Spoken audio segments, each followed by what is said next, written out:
If a gas mower has not been started for a while, I'll show you one of the big reasons why they won't. Underneath the carburetor bowl, there's going to be a jet. As gas evaporates, it clogs up this jet, and there's some real fine holes in here that need to be cleaned. Bread tie is the exact same size of wire that you're going to need to clean it out. Clean out all the ports, every small hole in here. There's holes in the top as well. Drain out all the old gas that's in there.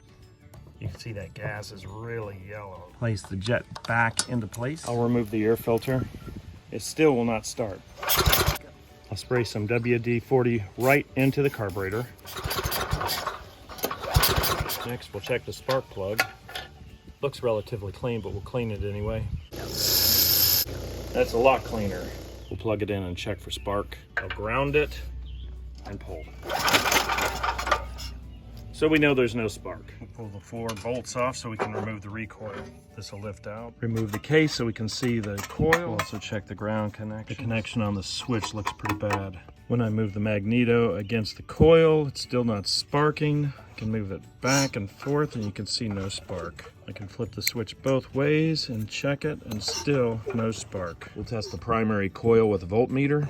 The primary coil is from here to the ground. And if it's K ohms, we're probably okay. If it's mega ohms, we're not okay. Unfortunately, we're into the mega ohms, so this coil is shot.